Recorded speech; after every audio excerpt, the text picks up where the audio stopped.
decided which one you want then, sweetheart? Yes, I think I want that one, the princess. Oh, the little princess amputee. How do you mean amputee? It's right leg amputated at the thigh. I do like the notion of a doll with being an amputee, and the fact that he fantasises about all the toys in the shop. There's something slightly disturbing about it. I just like the disturbing nature of it, and I like the fact that the toy shop's slightly crappy, old-fashioned type toy shop. What doll do you? Oh, boo-hoo. No, I understand though. Some people are uncomfortable. And just things like that, like chucking the doll on the floor and kicking it away. Just tell you stuff about This one, the talking doll. someone who's been damaged. And Rebecca is fantastic. Rebecca, of course, I worked with years ago on Day to Day in Partridge, and she's very good at playing something very real. And I don't know many other actresses who can do that kind of middle-class home counties thing so believably, with a little bit of edge. She's unique in that respect. She's damned if she does. Oh yeah, there was a thing where I said I made a joke about Abu Hamza, the boss-eyed cleric with a hook for a hand, which made a doll. There's a doll. I say it's a doll of Abu Hamza, the boss-eyed Muslim cleric with a hook for a hand. Which that long-worded description makes me laugh. But because of politically correct sensitivities, you can make jokes about Muslims, but not about. You can make jokes about Christians, but not Muslims, because Christians don't issue fatwas. And don't peep through the curtains, because he'll know you're there. I've got to go. Call you back. Okay. Well, this is Sarah Parish from Cutting It, and that's Graham Duff, the bald one. Sarah Parish, of course, being the girl with the bobble hat and long hair. That's me in the V-neck sweater. Yeah, it's nice to get people who you don't normally see in sort of broad comedy, sort of like comedy sketch shows, or to be able to do stuff in comedy shows with comic actors like me. Graham Duff, the bald fella, wrote Ideal, which is a new series of Johnny Vegas. He also wrote Dr. Terrible, TV series that I did a couple of years ago. He's sort of one of the stalwart people that Baby Cow worked with. Very good writer. Doesn't really look like a farm, though. What I like about this sketch is just the idea of intensive farming, and the fact that this bloke's kind of curious, but I don't quite know what drives him, actually. I don't quite know why I think he's just lonely, really, and he likes to engage people in a provocative way and almost risk alienating them, because it sort of makes life interesting for him. I quite like his body language, too. I definitely want to perform more of him. I like his his nature. I keep losing the face there, and I have to keep practicing that. It's very difficult to keep the face up for a long time. So the kids will learn that it's not always. And it's back again. Keep slipping. To be removed from their environment. I like people who close their eyes a lot when they talk. There's something funny about that.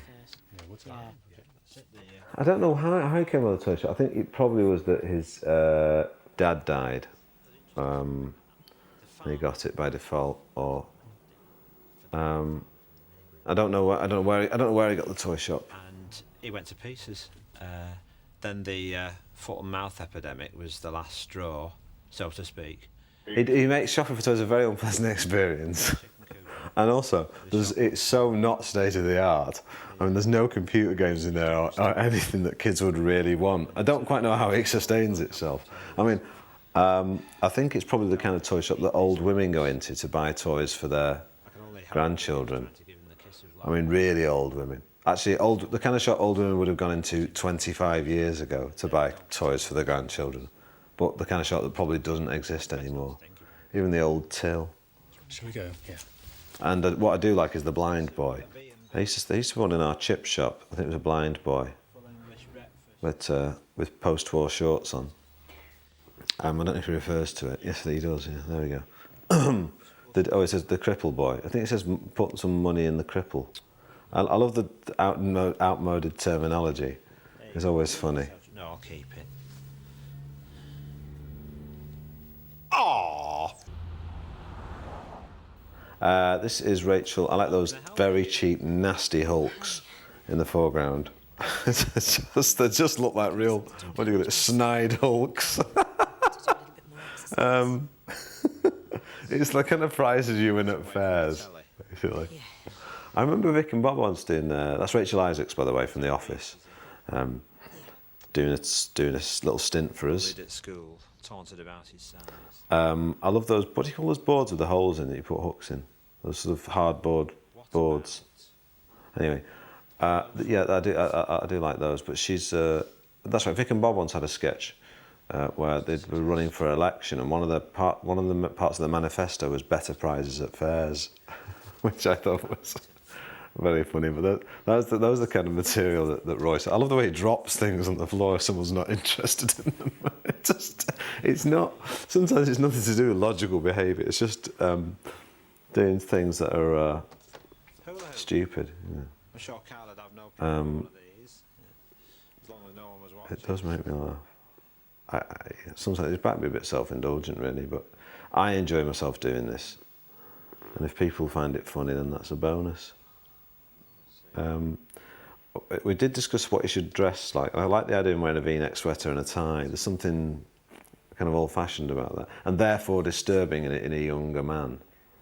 You know, there's nothing casual about it. It's sort of like, it's like he's working in Marks and Spencer's or something, but it's not his own shop. The idea he puts a tie on. Slipping in one of your old bras to constrain. How old is he? He's probably about my age. I imagine he's about. Well, it's not just the. I think he's of indeterminate age. Yeah. Late 20s. Late 20s if I'm in LA. Yeah. No, I reckon he's about 40. He looks about 40, doesn't he? She's very good. The only thing I can suggest is pop him in a black cocktail dress. They're very slimming. I'm sorry. Excuse me. We've all got one. Yeah, he's the kind of protagonist. Got my mother's.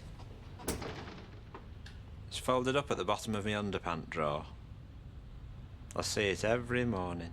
At the end, he reveals something about himself. I like the way he's holding the rifle. He's holding it in the correct way a soldier would, with his right angle pointed down. Just detail like that. It's just sort of.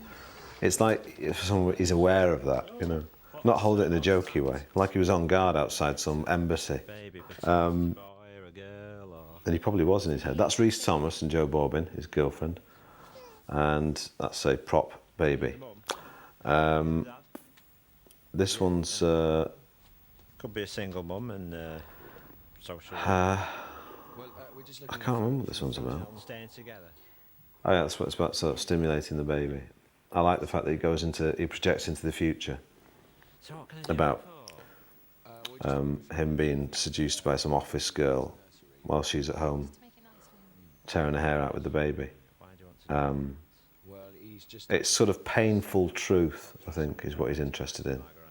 It's things that are very real to people. And painful. Also, there's the aspect of him, of Roy, which is he's very inadequate, and therefore spends a lot of his time talking about people's, other people's screwed up lives. He's very gossipy, and gossipy people are people who want to know that other people's lives are far worse than theirs are, but what they reveal in the gossiping is that they're very lonely and damaged, and that's what Roy is. A plastic axe and saw. I think he likes interacting with people because he's lonely, but then he can't resist sort of slightly torturing them and making them feel bad. It's like he needs to both to enjoy their company and make them go away feeling worse than when they arrived, because that makes him feel better. Yeah. I'm trying to get rid of that for years. Schadenfreude. Patrick Marber taught me that word. Multi-dimensional. It's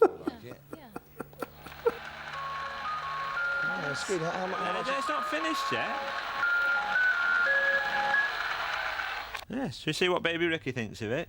Now, is that stimulating enough for you? Let's turn it up. I do like that set. I know you are. I love that childish "No, you are." This is Matt Berry from Garth Marenghi and ADBC. And he's very, very good. Very, very good. Very talented. And he's got an amazing voice, actually. Incredible voice. He's got... and ADBC, which is a baby cow thing he did at Christmas, was extraordinarily good. And he's very good on detail. He's also something interesting about him. I think he's got this I know he looks sort of, but he does look like a kind of a sort of an early to mid 70s type leading man. I'd love to work more with him. What else does it do? Nothing. But he does have that very interesting look. It's sort of, it's quite unique. Just a joke for the boy. But a real authoritative vibe about him. Very interesting bloke. What's she doing there? Well, she's just received a child allowance cheque from the DSS. Well, that's exactly the same as the first one. No, it's not if you look closely. She's wearing a little frown and she's got a little tear rolling down her cheek. There's a real restraint needed in performing these roles with a character like I'm doing, which is clearly a over-the-top, unrealistic, trying to show off a bit character. I won't say dresses like a whore. I like that. Dressed like a prostitute. It's very good to be able to play that, to do that straight part where you've got someone else doing a showy role and react in that kind of real but tempered way. Tim Healy. There you are. You just have a good look round. I like this one. Okay, Jason? Jason's birthday, is it? No. Just got in for the day, have we? You see, he always, I think he's very nosy because he sort of, straight away, Roy wants to know why there's no woman there, there's a bloke with his son, and he's trying to read between the lines and poke his nose in. And, as I say, sort of find where people's scabs are and then pick at them. That's what he wants to do. Because the fact is he's a very unpleasant man. That's what it is about it. Did she? Jason's mummy. I don't know if I've got the hair right. I'm a bit worried it looks too much like Napoleon Dynamite's hair.